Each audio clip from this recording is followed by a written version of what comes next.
We should leap out of bed with glee every morning to go to our jobs because we get to tell the best stories in the world and we've got the best of reasons for telling them.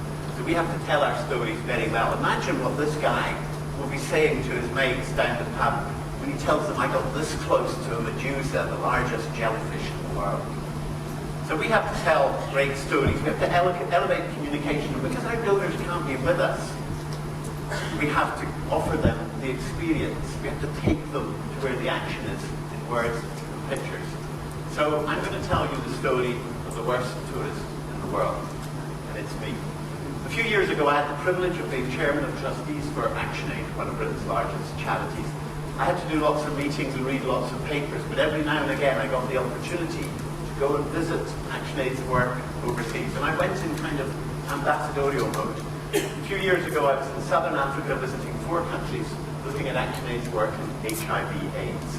I went to lots of embassy parties. I met government officials. I met people from DFID and the World Bank. I drank their cocktails and I shook their hands. I went and met people from local NGOs, small community-based groups, women's groups, groups of people living with HIV/AIDS, and I shook their hands. And I realized that you can tell a lot about people from their handshake. And I realized I was meeting some of the poorest and some of the sickest people on the planet. And I shook their hands and I felt there was very little that I could do for them. And then it happened, and I knew it had to happen at some time when I was in Zimbabwe. One of the young people at ActionAid is trained to work as sort of barefoot paramedics, delivering basic services to people with AIDS. Took me to the home of a young boy in his early 20s who was dying from AIDS. He was in the last stages of this terrible, devastating disease. He had been bedridden for 4 years, and he was clearly dying. Now, the thing is, I had a son about the same age, but unlike my son, this young man's home was nothing more than a shed. There was a single room in which he lay. There was a window with a towel tacked across that window to act as a makeshift curtain. There was only one piece of decoration in the room. It was a photograph of the young boy in distant, much better days, a happy, healthy, vibrant young man. There was a rickety old cupboard, and there was a rickety bed. And on that bed, in sodden bedding, lay, writhing in agony, this young man. He was very, very near death. And in the room with him were his father, the ActionAid worker, and me.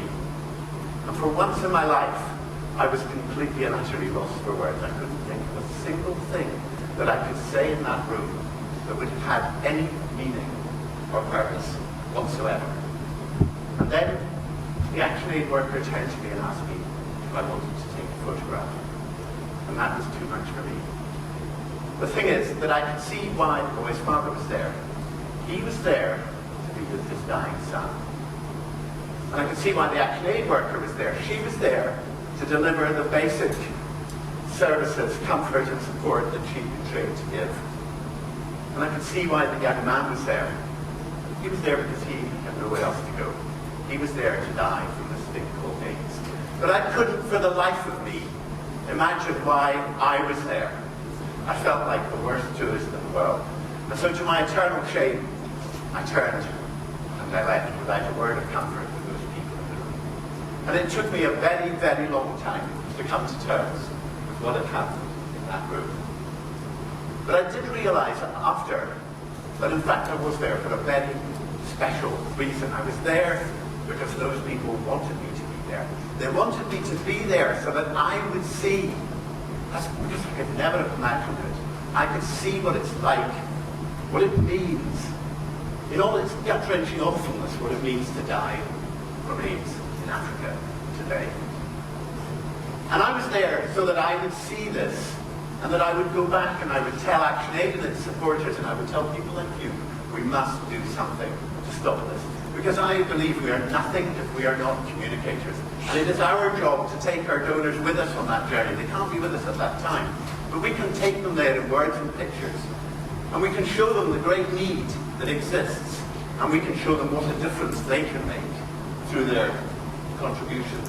And that, I believe, is what we are here for. So for me, there was an absolute moment of truth shortly after that, when I discovered the McCann Erickson agency's motto. You know McCann Erickson? They're an advertising agency. They're professional liars. And their motto is, truth told well. And how I envy them that motto, because I think that motto should be ours. Because quite simply, we have the best stories in the world for telling, the best reasons in the world for telling them. I believe we have to really connect, we have to learn to really connect with our donors. So I want you to put your hand up, every one of you in this room who has a belly button. Can you put your hand up if you have a belly button? I'm expecting all of you to put your hands up. Now I want you to take that pointed finger, that outstretched hand, and insert it inside your clothing, and feel your, come on, Lindsay has said this is okay. You're allowed, as long as you don't do it to your neighbour, you're allowed to do this. I want you to do this because I hope that, the belly button is the most useless part of the human anatomy. But if you do this, and do it with me now, please, it will remind you of a time in your life when you were truly connected to somebody that you loved. So use your belly button to remind you of your need as a fundraiser to truly connect with your donors.